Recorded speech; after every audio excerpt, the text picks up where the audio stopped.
Hi, everyone, and welcome to the Kitchen Guild. This is Olivia Mason. She's a 10th grader here at T. Hi, and this is Allison. She works in the upper school office.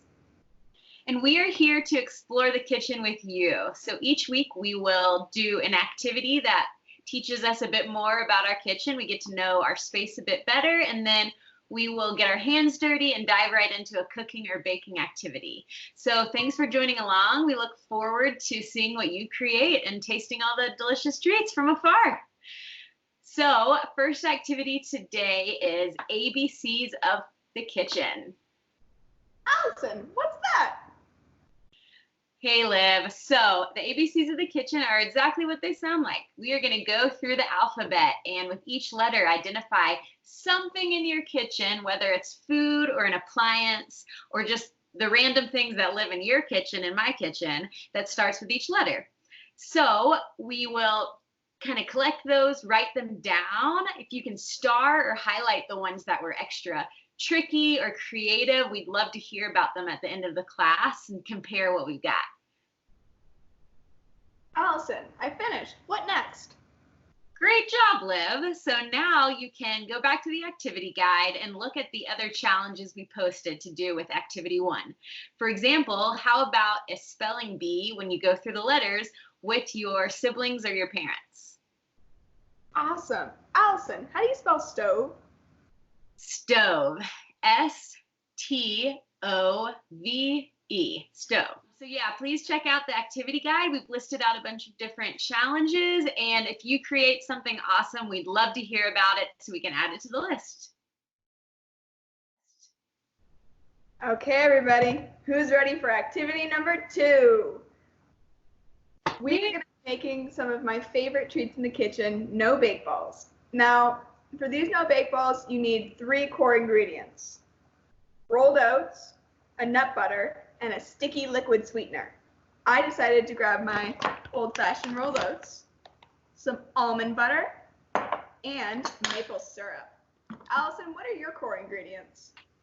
Yeah, so I checked my pantry and I had a little bit of rolled oats and a little bit of steel cut oats, so I'm going to try to mix them and see how it goes. I have some creamy peanut butter from the top of the fridge, and I have some honey as my sticky sweetener. Awesome. Now, guys, we don't just want our core ingredients in these no-bake balls. We want to add some flavor. We want some fun stuff in there. So I grabbed out some raisins, some chopped nuts, and some vanilla extract. Allison, what did you decide to add? Yeah, so I have some coconut shavings, I have some flaxseed meal, and I've also got some chocolate chips to add in. Fun. Now, Allison, what else do we need to make these? Let's see. So we need to make it in something. So I have my big mixing bowl and a spoon to stir it up with. I've also pulled out a baking sheet with some parchment paper. You can use wax paper. You can also use plates or smaller surfaces like cutting boards. Just depends what fits in your fridge or freezer. Now, Liv, are we missing anything? I know it's like right in front of me. Something's missing. When we bake, everybody, we need to clean our hands. Woohoo! Yeah, everyone, this is a hands-on activity, so we will be touching food and rolling them into no-bake balls. So please wash your hands, and if you have an apron or an old t-shirt, throw that on, and we'll meet back here in a few minutes. See you then. All right, everybody, welcome back. Is everybody ready to get started with clean hands, an apron or an old t-shirt if you have one? And make sure, if you have long hair like me, tie it back, get it out of your way. That's my dog. Hey, everybody, we have our oats. I've got 1 full cup of oats. I'm going to measure it out here. All right. We've got our full cup of oats. Now, remember I said earlier I had grabbed a cup of almond butter, but we're only going to do a 1/3 cup of almond butter into this.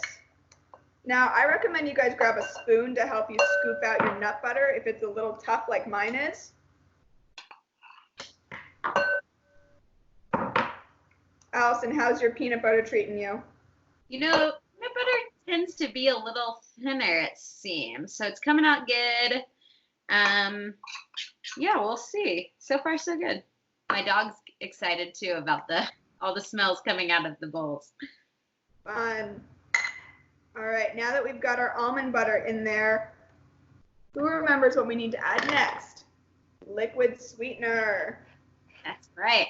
So I've got my maple syrup, twist it open. When I'm pouring it, I'm gonna make sure to pour it over the bowl, so if I spill a little, it's not gonna be on the countertop and I can keep that nice and clean. I've got my 1/3 cup of maple syrup, pouring that on in.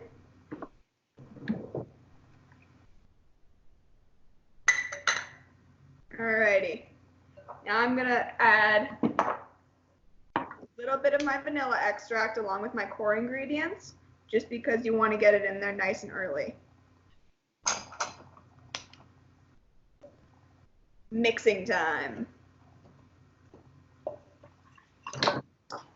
So how much are we wanting to mix right now, Liv? I'm gonna say you guys are gonna want to mix it so that everything is just this big consolidated lump. All right. And it's not gonna be like a super hard lump, but think of it like as you're mixing beads into your slime.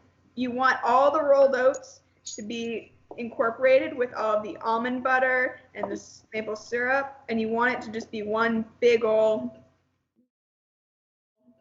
mushy mess. All right, I've got my whole core ingredients mixed up. Now, what do I do with my amazing add-ons, Allison? Yeah, so I just wanted to show mine kind of looks like this so far. It's all one big glob.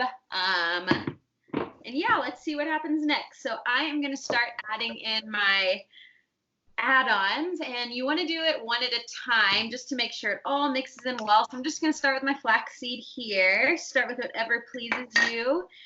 I'm going to mix. It's really yummy if you have chia seeds or hemp seeds too, just to add a little bit of a crunch into your mix. Once I feel like I'm all mixed in there, I'm just going to keep adding. So I have my coconut shavings.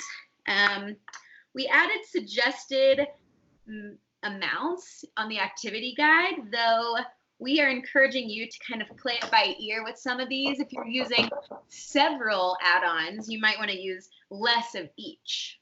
And then finally, I'm going to add in my chocolate chips.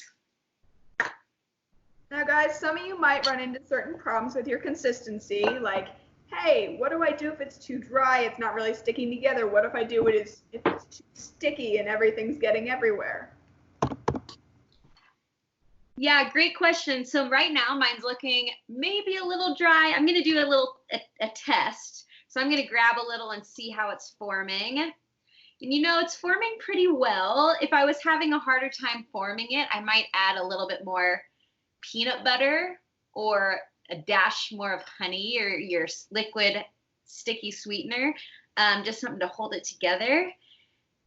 You know, Allison, mine is not sticking as well as I'd hoped, so I think I'm going to add some more of that almond butter. Go. Yeah, and again, some recipes call for more or less of some ingredients. We encourage you to try a little improv cooking and see what works for you in your kitchen. And we promise it will taste delicious. So can't really go wrong. It's just more about what feels right for you. Sorry, Allison, I think I disappeared there for a second. You did. You were becoming. Did the extra almond butter help, Liv? Yes, it did. Mine is doing so well. I'm actually going to switch from a spoon to my hands to get it all mushed in there. Nice. I'm going to do a little bit of peanut butter too myself, just to give it a little bit more. Should have done that. And I'll go hands too. Make sure, guys, that if you have long sleeves like Allison, you roll them up before you get your hands in here, because no one wants almond butter and gooey, sticky, no-bake ball dough all over their clothes. Yes, and while you're doing this and you're feeling this dough, think of the different textures you're feeling. Think of the different smells you're taking in right now. I can really smell the coconut shavings when I'm doing this, and I can really, really smell the vanilla. I think we're ready to form our first ball. So we're gonna wanna do a ball that's 1 inch in diameter. So around this size, if everyone can see, around a 1 inch ball, and you're gonna wanna put them on your lined cookie sheet or your plate about 1 inch apart. So here's my ball. I'm gonna stick it on my cookie sheet, and I'm gonna keep making more and more until all my dough is gone. Nice. And Liv, while we're doing this, what's the lifespan of these, if they even last that long? Because ours go pretty quick. Yeah, so the traditional lifespan, if you leave these sitting on your counter, they will be good for about 2 weeks to eat. However, it is likely that they will not last 2 weeks because they are so good you guys will eat them all up. If you add banana, be warned, unless you keep them in your freezer or fridge, these are going to go bad within the next 3 days. So be mindful of how you're storing these and what you put in as your add-on ingredients.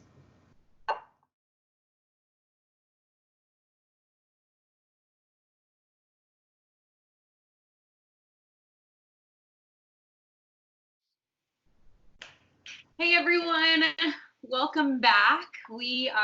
Looks like we're both done. Liv, how many balls did you create with your dough? I ended up with bigger balls. They're around 2 inches in diameter. So I only had 9. How many did you have? I ended up with 15. Yeah, I did a few that were smaller for the quick snack and a couple that were a little bigger. So whatever you end up with too, all good. It just ends up how you roll them. Alrighty. Now, I just put my no-bake balls in the freezer. Allison is about to put hers in the fridge. Now that we've got all this spare time on us, about 20 to 30 minutes, what can we do, Allison? What would be the kindest thing I could do after making this huge mess in my kitchen? Let's clean up. Let's clean up. Let's turn on some good music, a favorite song, and dive deep into cleaning up. Yeah. So my favorite thing to start with when I'm cleaning up is I'm going to put away all the ingredients I used. I'm going to put the lids back on everything. My raisins are going back in the pantry. My maple syrup is going back in the fridge. So is my almond butter. You guys need to make sure that like your spoons, your bowls, they go straight into the sink for you to scrub them on out. Pop them in the dishwasher if you have one. Pro tip though, all the extra batter left on your spoon, you can lick it off now because you are about to wash it. And it is very delicious. Make sure that our surfaces and around us, if we spilled a little honey or maple syrup, or maybe we got a little rolled oats on the floor, we pick that up, we put it in the trash can, and we wipe everything down nice and pretty. All right, now that we're done with cleanup, what are we gonna do next?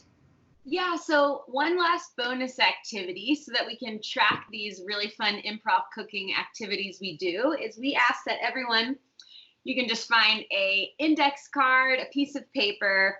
There's some online platforms that you can plug it into a template for free, whatever you choose.